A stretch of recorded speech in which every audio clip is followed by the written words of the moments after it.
Nah, di situ ada yang nggak senang sama keadaan saya jadi sekretaris. Dia berupaya menyingkirkan saya dengan cara apa saya tidak tahu. Nah, itu di situ tangan saya dijabat sama mantan sekretaris yang lama. Jadi tangan saya tuh dipasang apa? Saya nggak tahu. Ibu Dahlia dipasang. Tapi dilihat ibu kayak nenek-nenek. Waktu itu teman saya juga bilang, "Nad, kalau jadi sekretaris kudu punya pegangan." Subhanallah itu. Tuh ular dari tubuh saya keluar semua, dari mulut, dari ini.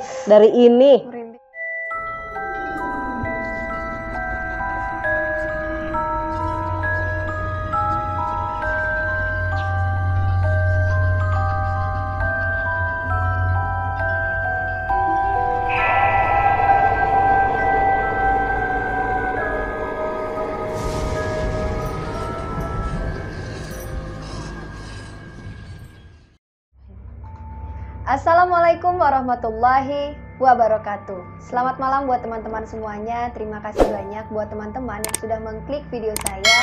Pada malam hari ini saya kedatangan narasumber yang akan menceritakan pengalaman misteri yang pernah beliau alami. Buat teman-teman yang penasaran dengan kisahnya, tonton video saya sampai selesai.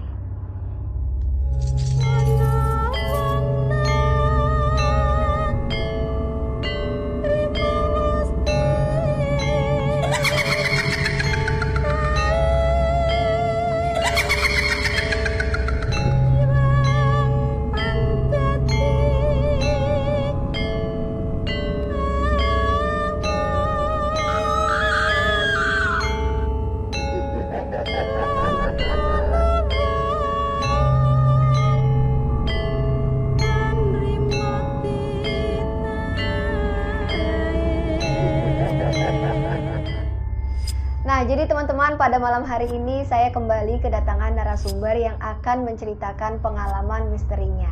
Beliau adalah Bu Dahlia, dan Bu Dahlia ini akan menceritakan pengalamannya pada saat beliau masih bekerja di salah satu perusahaan swasta.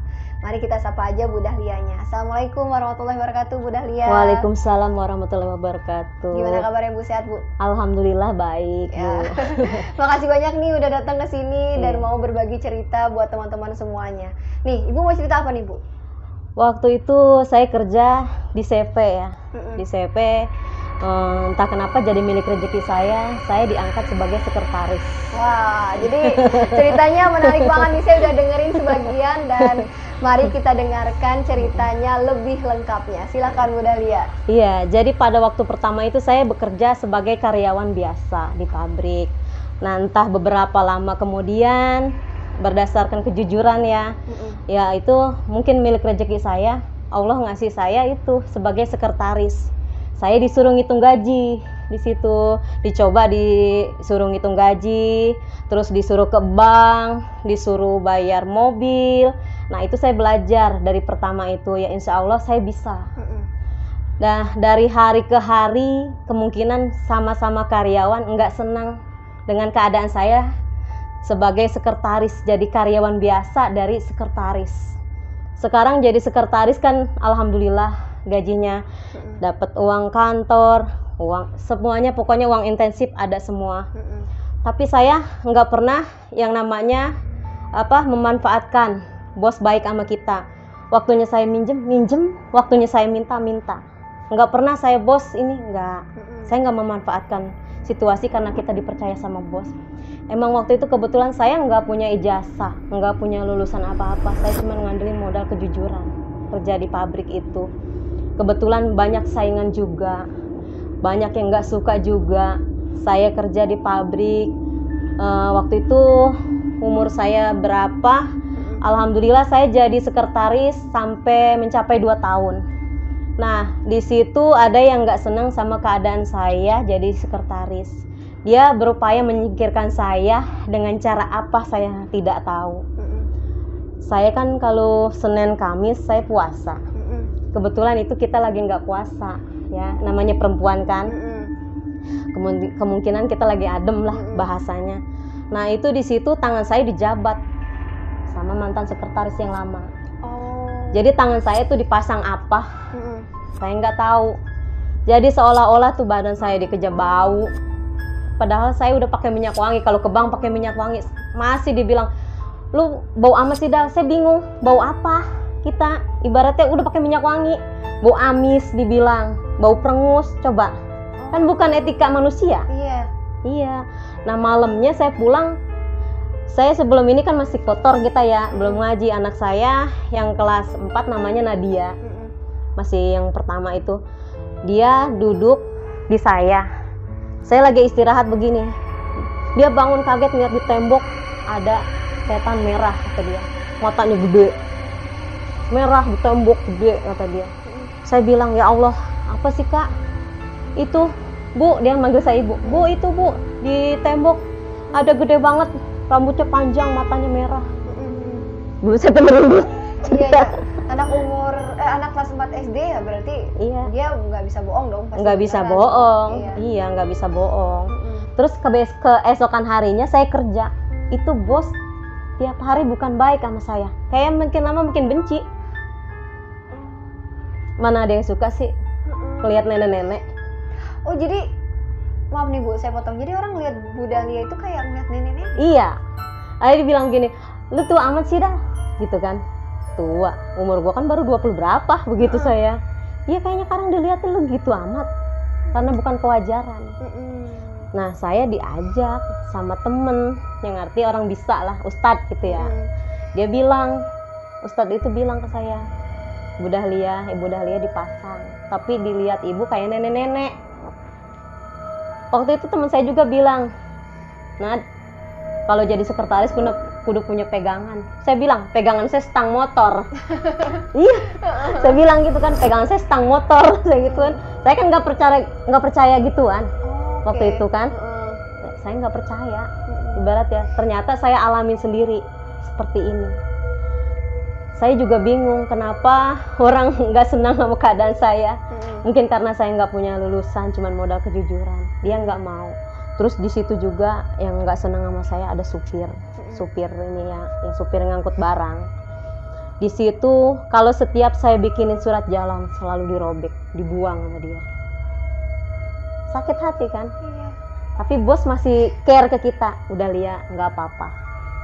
Cuman karena keberadaan kita setiap hari, kita bikin surat jalan disobek, di depan kita diaur. Terus sekretaris yang satu nggak mau kerjasama sama kita, pengennya dia sendiri. Cari muka banget. Giliran namanya pabrik kerupuk. Kalau hujan kan kita terburu-buru bantuin gulung kerupuk kan. Kalau nggak ada bos, dia duduk di kantor santai. Kalau saya mah udah kebasahan nih.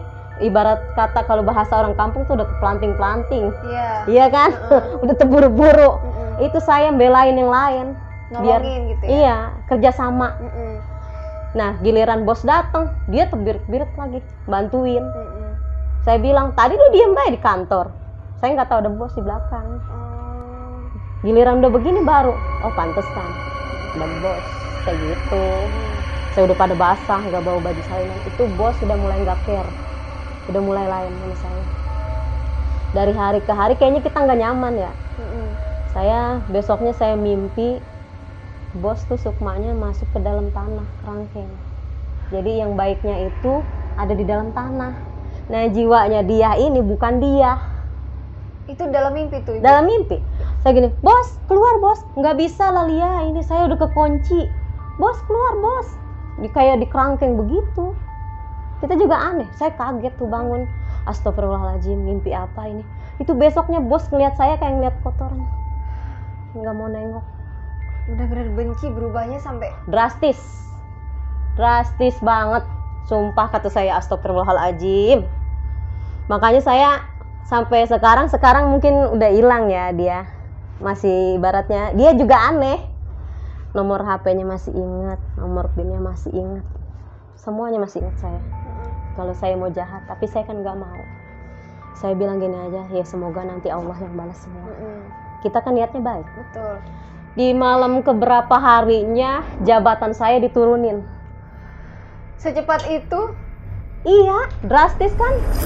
Hebat. Dia pakai orang ininya. Cuman saya tahu, ibaratnya kalau saya kan melalui kejujuran aja kerjanya. nggak mau lah, kita ibaratnya sama-sama manusia, nggak mau cari muka. Tapi kan dia nanti dapat balasan lagi. Betul. Setelah itu saya turun jabatan. Dia bilang begini, bos, Lia, besok kamu jadi karyawan biasa aja lagi. Sakit nggak hati kita? Kita nggak punya masalah, udah 2 tahun saya ngitung gaji. Tahu-tahu diturunin, nggak mau ada yang selevel sama saya karena saya nggak punya lulusan, dibilangnya gitu. Ya saya bilang, saya sih cuman nggak jawab ya, nyesek di hati. Bawa motor pun saking pakai kacamata jadi nangis juga nggak kelihatan. Di hati cuman begini, ya Allah, salah apa saya sampai tersingkirkan segininya. Jarak seminggu dari 2 tahun jadi sekretaris, dengan jarak seminggu kita terlempar, tersisihkan kayak lagu. Astagfirullahaladzim, saya cuman ngelus dada. Saya nggak mau loh dari kita jadi sekretaris dimasukin jadi karyawan biasa, nggak mau. Harga diri. Betul. Saya nggak mau, makanya saya berhenti mengeluarkan diri. Ya sakit hati mas sakit hati, cuman nanti dia dapat balasan. Orangnya sih kalau saya bilang dia polos sih enggak, tapi dia mainnya halus. Nah, ibu tahu dari mana nih? Maksudnya berusaha buat berobat nggak sih gitu? Dari temen saya berobat, diajak temen. Saya bilang sama saudara saya manggil dia Maan, kan anak nama Syaan. Maan, ini saya gimana ya kerja? Coba Nat ke rumah Pak Ustadz gitu kan. Dia nanya, siapa tahu kali lu ada yang nganuin. Ya bos ngeliat saya kayak ngeliat kotoran, nengok juga ogah. Biasanya beli nasi ibaratnya bareng-bareng, kamu beli lauk apa ya? Kalau dia kan selalu bilang gini, saya mah ayam jempol, dia kan nyebut jempol itu paha. Ayam jempol 1 sama nasi segini, kalau dia gitu. Kamu terserah, dikasih 50.000, sisanya tuh saya beliin lauk buat ibu-ibu. Kalau saya nggak pernah saya kantongin, nggak pernah saya.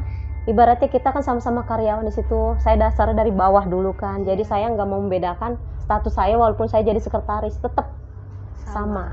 Iya, makanya saya di situ ibaratnya berhenti kerja. Saya diajak ngaji. Waktu itu hari Senin saya ngaji.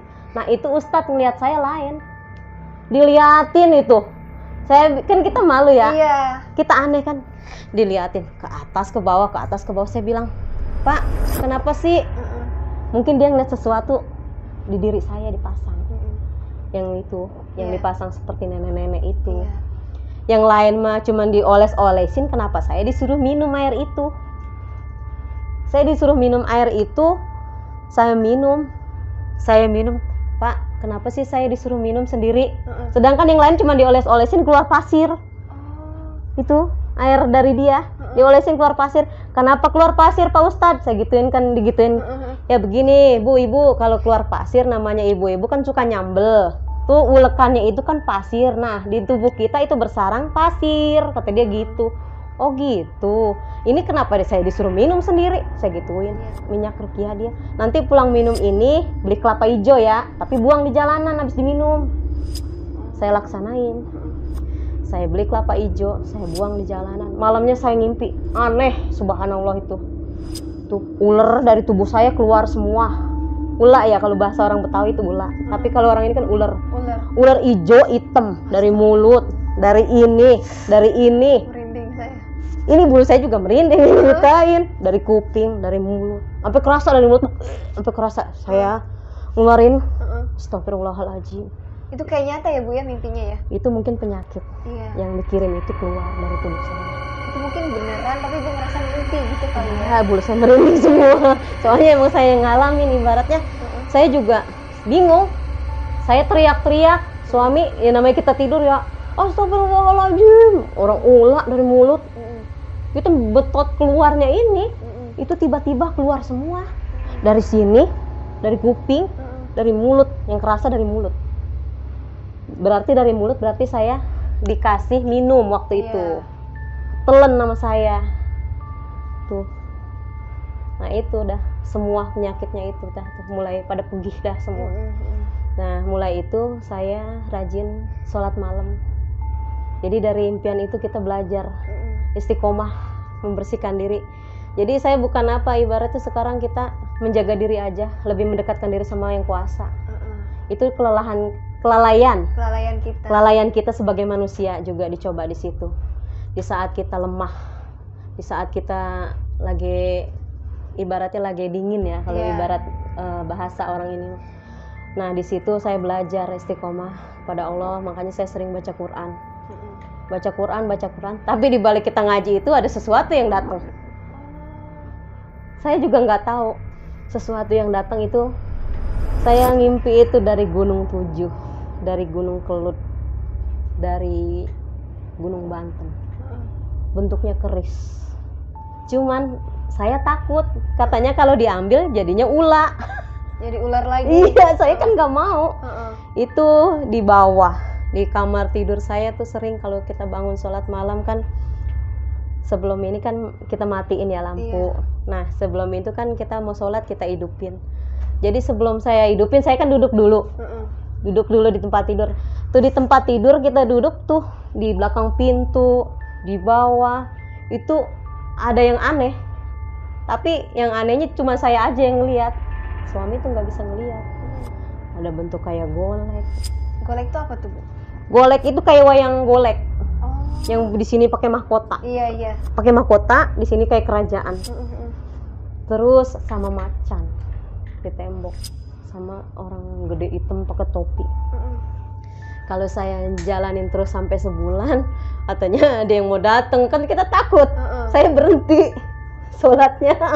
Jadi saya nggak mau. Ibaratnya kita belum kuat, belum siap. Belum siap menjalankan semua itu. Saya cuma ngajar ngaji. Pas saya berhenti kerja saya ngajar ngaji. Ibaratnya jadi guru ngaji biasalah. Nah itu buat pelajaran saya, kita dijahatin orang, jadi kita ngajarin ngaji dah di rumah. Oh jadi setelah kejadian itu ibu ibaratnya dibersihkan lah, diobatin sama Pak Ustadz, terus selesainya ibu ngajar ngaji. Iya, jadi itu semua penyakit itu sumbernya dari mana kita bersihin lagi kepada yang kuasa gitu aja. Nah ibu saya mau tanya, jadi setelah ibu keluar dari tempat kerjaan ibu, berarti yang gantiin posisinya ibu itu sekretaris yang lama? Iya. Nah terus tahu ibu berhenti kerja itu responnya dia gimana tuh Bu? Seneng banget ya. Kelihatan ya? Karena adik saya masih pada kerja di situ. Adik saya, keponakan saya boleh saya masukin semua di situ. Saya masukin bukan orang lain, tetangga. Mau bekerja di situ. Ibaratnya kalau saya ibaratnya gini, kalau bisa nolong orang, kalau saya mampu, ibaratnya dia kalau tenaga dia masih bisa, masih dibutuhkan, saya masukin kerja di situ. Nggak ada yang lain. Kalau yang lain mungkin dari bawaan sana ya, dari orang Jawa, Sunda. Kalau saya kan nariknya karena adik saya, keponakan tetangga, masih banyak yang nganggur, jadi saya ajak mereka bekerja. Kalau saya gitu, ibaratnya ya dia pun sih dapat balasan. Oh gimana tuh Bu?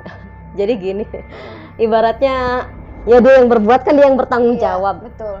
Apapun perbuatan dia pasti ada balasannya. Iya. Jadi dari situ saya ngedenger dia dihianatin sama suaminya.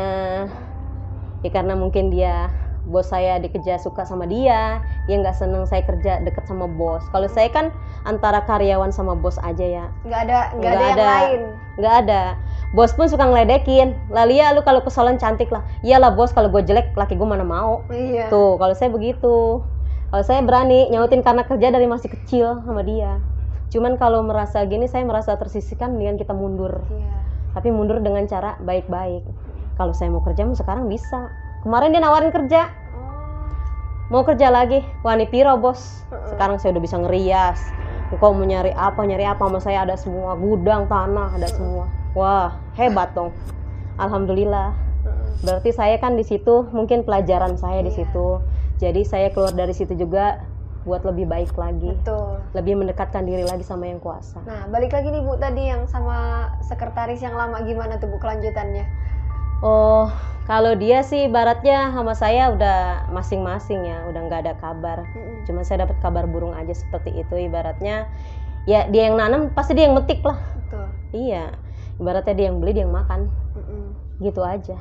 Berarti ada balasan lah ternyata. Setiap setelah perbuatan pasti ada balasan. Nggak nunggu lama. Ibaratnya dia jahatin saya drastis seperti apa, kan pertanggungjawaban sekretaris itu berat. Berat, semuanya berat. Nah di situ saya bertanggung jawab semaksimal mungkin, walaupun saya ini ibaratnya orang biasa, dari karyawan biasa bisa jadi sekretaris. Ada yang suka, kebanyakan yang enggaknya sih. Iya. Karena kita dari karyawan biasa bisa jadi sekretaris. Ada yang banyak yang suka sama ibu-ibu, soalnya saya sering beliin lauk. Iya, jajanin gitu ya. Jajanin. Karena kita nggak pernah pro ke bos, ibaratnya sama-sama karyawan. Kalau bos mah sebenarnya orangnya baik, udah oke aja. Saya bilang juga waktu itu ada yang sakit, tangannya pernah kan ada yang kegiling mesin ya, hancur tuh tangan karyawan. Saya bilang, bos kalau nggak dikirimin, anak istrinya mau makan apa? Karena gaji dia seminggu berapa? Kata bos gitu, 160 waktu itu. Iya. Ya udah kirim aja. Ya iyalah bos, kalau nggak dikirim kesian. Kan tangannya hancur di pabrik bos segituin. Ya udah atur aja. Tuh kalau bos orangnya enak, fine dia mau orangnya. Berarti emang maksudnya Simple. Iya, ada kejadian itulah baru dia berubah drastis gitu ya. Iya. Sejak kejadian itu. Pokoknya dia pas ngelihat saya berubah, ya itu. Pas teman saya dateng, cepika-cepiki nggak tahu itu tangan saya dipasang apa. Seperti itu aja. Oke nih Bu, kira-kira ada pengalaman pribadi yang lain nggak? Soalnya saya tahu Bu Dahlia dan Bu Dahlia ini sering cerita gitu kan. Boleh kali Bu di-share ke sini biar teman-teman juga pada tahu gitu. Kejadian yang lain yang pernah Ibu alami selain diguna-guna sama teman sekretaris Ibu ini tadi. Ada sih, waktu itu saya punya anak udah meranjak dewasa ya. Udah istilahnya udah lulus SMA, dia udah mulai suka. Nah itu yang suka itu datang kadang ya namanya orang ini ya. Kalau kita memain, kalau bahasa Betawi itu ngelancong. Oh, jadi maksudnya anak Ibu ini gadis udah ada yang suka ya, gitu. Yang suka tuh kadang ada sih, ada aja. Cuma saya kan membatasi. Saya bilang kalau waktunya maghrib, bukan waktunya keluar, waktunya kita sholat maghrib. Itu dia mau dipaksa diajak keluar, saya kan nggak kasih. Saya bilang jangan keluar, ini sholat maghrib, waktunya mau maghrib. Bukannya sholat maghrib, waktunya mau maghrib. Kalau anak perempuan tuh nggak boleh, saya bilang kan seperti itu. Nah di sisi lain anak saya juga ada yang nyukain. Nah itu dia namanya di FB ya, mungkin fotonya ada. Diambil di FB, diguna-guna, entah diguna-gunanya seperti apa saya nggak tahu. Pandangan dia kosong, jauh. Kalau kita panggil dia di sini, apa? Tapi kayaknya nggak kumpul di mata. Jadi sukmanya kemana, badannya di depan kita, tapi pikirannya kemana. Jadi dia mikirin si cowok itu terus. Saya kan punya teman yang bisa juga, ibaratnya, coba bang diliatin anak saya. Wah anak lu ada yang nginihin Bu, anak lu nolak dia. Ya mungkin dia pikir masih kecil. Jadi dia mau ngajak serius, anak saya bilang gue masih mau pengen bebas gitu kan. Nah itu kalau pulang lewat dari jam 10 itu mulutnya kata dia kayak ada lugutnya. Lugut apa Bu? Lugut bambu. Lugut apa sih Kak? Lugut itu yang di bambu, kan ada tuh yang tajem. Oh. Lugut. Jadi apa sih kayak yang alus-alus. Iya. Tuh mulutnya dia penuh sama lugut. Masya Allah. Tega banget kan? Itu sukanya itu ada di tengah pohon bambu. Jadi diikat. Kita kan ibaratnya kayak orang tua bingung nih ya, anak gua kenapa nih? Kayaknya nggak nyaman dilihatnya apa bagaimana. Pokoknya kayak orang ketakutan. Saya nanya, kakak kenapa sih? Nggak tahu ini. Begitu aja kalau ditanya nggak tahu. Saya kan ibaratnya nelfon. Ini gimana anak saya bang? Datang tuh ke rumah. Anak lo ada yang nginihin Bu? Coba bang. Ibarat kita kan mau beres, coba bang gimana caranya, tuh kan, ya udah, di sono katanya foto dia diikat di pohon bambu. Jadi kalau setiap jam 10 ke atas itu mulutnya rasa penuh sama lugut. Sakit gitu Bu anaknya? Nggak bisa ngomong dia, ya orang penuh sama lugut gimana sih? Jadi nggak bisa ngomong. Kalau mau ngomong jadi takut, pandangan kosong, jadi jauh. Kalau kita suruh ngaji juga jauh. Jauh, suruh sholat jauh. Saya bingung ini bocah kenapa? Biasanya kalau nuka maghrib. Ini mah kak sholat enggak begitu nyautinnya enak bener. Kalau disuruh sholat tuh dia bilang enggak. Suruh ngaji males. Jawabannya bertolak belakang. Dari yang biasanya sholat, ya ngaji, ya di kamar biasa kita lihat udah lagi ngaji. Ini mah enggak, jauh kan, jadi bertolak belakang. Saya kan bingung, kayaknya ini bukan sewajarnya, bukan dia gitu. Udah gitu kan pandangan mata kosong, duduk, tapi jiwanya di mana? Badannya sama kita, kayak ibu sama saya ngobrol, tapi kayak ini kosong. Saya kemana-mana gitu ya. Iya, kayak di mana? Nah kan saya juga sebagai orang tua bingung ya, ibaratnya kita punya anak, ibaratnya cuma 2, juga maksa ini 2 juga ibaratnya. Kok ini kenapa? Jadi dia nolak sih secara halus, cuman kayak cowok itu menjajal ini sampai di mana gitu ini anak. Untungnya dia nggak pernah buang ludah. Kalau buang ludah mah dikejar busuk mulutnya. Dia cuma gini doang, gue mah nggak pengen nikah buru-buru, gue masih pengen bebas. Mak gue juga lagian gak ngasih dulu nikah gitu. Ya, masih umur 19 tahun. Belum. Oh, belum. Nikah aja kemarin umur 18, masih 17-an. Dia mah. Saya bukannya kata ini ya, ibaratnya kita kan bukannya milih. Kalau bisa nyarinya yang udah ada kerjaannya. Iya.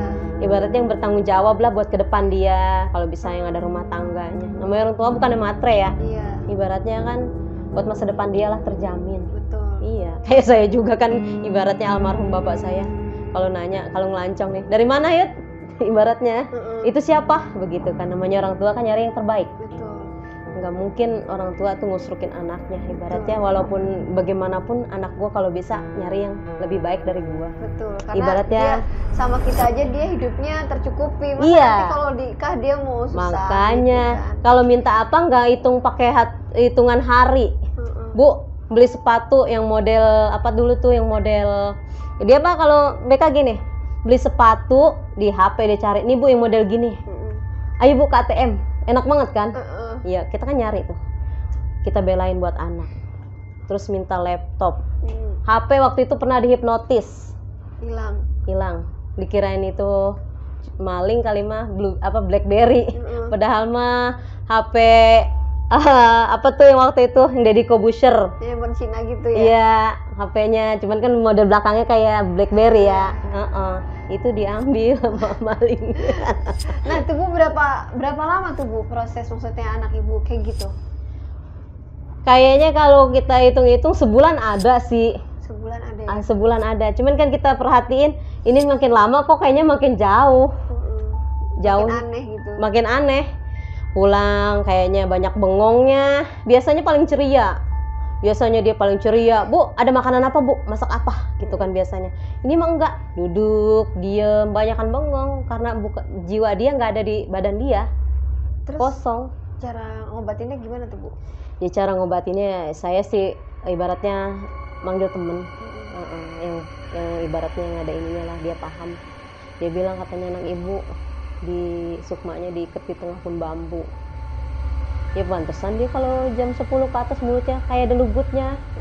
Nih bu kenapa sih mulut nih kalau jam 10 jam 11 kayaknya penuh sama lugut, sakit banget. Ini bibir katanya nggak pernah ini, kata saya ya Allah ada baik, ibaratnya kita kan ujian terus menerus. Saya bilang ya coba ntar ibu nanya temen, bang gimana nih? Oh iya bu, anak lo ada yang nganuin. Diobatinnya gimana tuh bu? Ya dengan cara mereka, saya nggak tahu, ibarat saya kan nelpon. Oh jadi mereka ngerjainnya tuh ngobatinnya dari jarak jauh. Dari jarak jauh, nggak datang ke rumah. Nggak datang ke rumah. Terus penyembuhannya berapa lama? Penyembuhannya berapa lama? Kalau penyembuhan sih kita lihat dari posisi dia, kan mata mungkin lama, kalau ada isinya kan beda. Iya. Nggak kosong. Terus kita suruh juga nurut. Udah ngambil wudhu belum kak? Belum, ntar lagi. Tuh udah mulai. Ibaratnya udah mulai ini mau normal. Iya udah mau lah, udah ada kata-kata belum nanti gitu ya. Terus malam Jumat saya coba, saya kan ngaji baca Yasin, dia deket saya tuh. Waktu itu mah nggak mau, deket saya juga. Berisik banget sih bu, begitu. Iya, jadi bukannya dia. Ya mungkin itu guna-gunanya apa ilmu hitam saya nggak tahu juga ya. Dan itu bocah ilmunya masih jauh kata teman saya. Nyoba, dia macem-macem katanya ibaratnya. Ya Allah kata saya, udah bang, bagaimana caranya biar beres? Kayak gitu. Ya udah bu, lu tenang aja, lu bantu doa aja. Iyalah pasti gue bantu doa. Itu. Terus orangnya tahu nggak Bu yang ngerjain itu? Ya tahu lah. Dia nyoba lagi ke gurunya kan. Jadi kita main lempar-lemparan. Jadi anak ibu udah sembuh, dia masih penasaran nih mau dikerjain jadi, lagi. Jadi dia kena ke dia kan. Ya begitu, kalau boleh beli ibaratnya dia nggak bisa nanggungnya kan ke dia. Dia berapa hari katanya ke dia sakit payah. Saya sih udah tahu ibaratnya dia sakit payah, ya itu kan emang ulah dia. Terus beberapa hari kemudian dia minta maaf, datang ke rumah. Datang ke rumah. Iya. Kata saya berani juga ngunjukin gigi bocah. Ibaratnya kan bangunin macan tidur. Iya. Iya kan? Ya tapi setidaknya dia ini dengan perbuatan dia kan diginiin sama temen. Mau nyawa lu apa mak lu digituin. Kalau saya kan maunya beres, terserah, saya gituin. Ibaratnya kita nggak mau lah anak kita ngapa-ngapa, ibaratnya namanya orang tua kan maunya yang terbaik. Betul. Iya, anak kita nggak salah apa-apa. Ya emang benar saya bilang, Kak, kalau diajak nikah jangan mau dulu. Masih muda, masih bebas, nanti mah kalau udah punya suami, punya anak capek. Iya Bu ya? Iya, iya. Ibaratnya apalagi kalau nyari duitnya nggak bisa. Kan biasa sama saya apa juga nggak pakai hitungan hari, hitungan jam. Ntar nungguin ibu beres dulu, kita ke pasar. Kalau minta apa, nggak pakai nungguin bulan depan, enggak. Hari itu ada rezeki pergi. Kejadian sama kayak saya berarti. Iya. Saya juga dulu pernah sama kejadian persis kayak gitu. Iya. Dan ya alhamdulillah gitu ya Bu ya, sekarang udah berumah tangga ya Bu ya. Iya, udah berumah tangga. Alhamdulillah dia punya suami juga, walaupun orangnya pendiam baik. Saya tahu. Dan saya juga nggak tahu dia anak tunggal ternyata. Mantu saya itu dia punya pesantren. Alhamdulillah. Iya. Ya makanya emang feeling orang tua itu lebih baik memang gitu. Emang lebih sama kayak saya juga gitu kemarin kejadiannya. Jadi ya udah saya ngikutin aja apa kata ibu orang tua, saya. iya. Karena memang ya biar gimana pun orang tua tuh nggak ada yang mau kalau anaknya tuh susah gitu. Dan nggak ada juga orang tua yang mau jermusin anaknya gitu kan. Kenapa saya bilang seperti itu, nyari suami kalau bisa yang ada kerjaannya, yang bisa mencukupi. Karena dia kalau minta harus ada. Kalau nggak kita turutin badannya panas. Coba itu. Makanya dia bilang sekarang anaknya kan sama kayak dia. Bu, sekarang aku punya anak sama nih. Minta apa ya begitu harus. Alhamdulillah rezekinya ada. Ada aja. Iya. Anak saya tuh pinter masak. Dia pinter bikin es krim, pizza, bisa semua dia. Masak dia bisa semua. Bikin seblak ala-ala dia bisa semua. Ya alhamdulillah ya. Ya mudah-mudahan kalau punya rezeki mungkin mau buka usaha, lapak apa gimana gitu makanan. Tadinya dia bikin di Facebook. Tadinya kalau ini COD. Sekarang punya anak kecil jadi dia vakum. Iya, ibaratnya nggak ada yang inihin kan. Nggak ada. Iya, pokoknya udah kerepotan lah karena udah punya anak Tadinya kecil. bisa berbisnis dia dagang make up, baju. Emang dia pakarnya di dagang kan. Iya, apapun lah gitu. Primbon dia ibaratnya usahanya dagang. Iya. Ya jadi itu aja ya Bu yang dapat saya sampaikan untuk teman-teman. Semoga ini dapat pelajaran juga ke depannya seperti apa. Kita jangan terlalu berburuk sangka sih sama orang. Dosa itu juga ya Bu ya. Betul. Semoga ini buat pelajaran kita semua lah. Untuk diri saya pribadi dan untuk kawan-kawan semua yang menyaksikan acara ini. Iya. Saya juga mengucapkan terima kasih banyak nih buat Bu Dahlia, buat pengalamannya lah yang udah diceritakan di channel YouTube saya. Nah, jadi semoga teman-teman yang mendengarkan kisah ini dapat mengambil hikmah dan pelajarannya. Nah, buat teman-teman yang mungkin baru saja bergabung di channel YouTube saya, jangan lupa diklik tombol subscribe, nyalakan juga loncengnya supaya teman-teman tidak ketinggalan apabila saya mengupload video terbaru. Jangan lupa di like, di komen, dan jangan lupa dibagikan ke media sosial teman-teman yang lainnya. Buat teman-teman yang memiliki pengalaman misteri, boleh teman-teman DM ke Instagram saya. Insya Allah ceritanya saya akan ceritakan di channel YouTube saya. Buat teman-teman yang mungkin ingin bergabung dalam segmen silaturahmi, boleh teman-teman DM ke Instagram saya. Insya Allah saya bersama tim akan mendatangi teman-teman semuanya. Jadi teman-teman sendiri yang akan menceritakan pengalaman teman-teman semuanya. Jangan lupa di follow akun Instagram saya Rahayu_Fajri dan akun TikTok saya Rahayu_Fajri. Saya mohon maaf apabila terdapat kekurangan di dalam video saya kali ini. Saya Rahayu Fajri dan Bu Dahlia pamit undur diri. Wassalamualaikum warahmatullahi wabarakatuh. Jangan lupa selalu ada misteri di sekitar kita.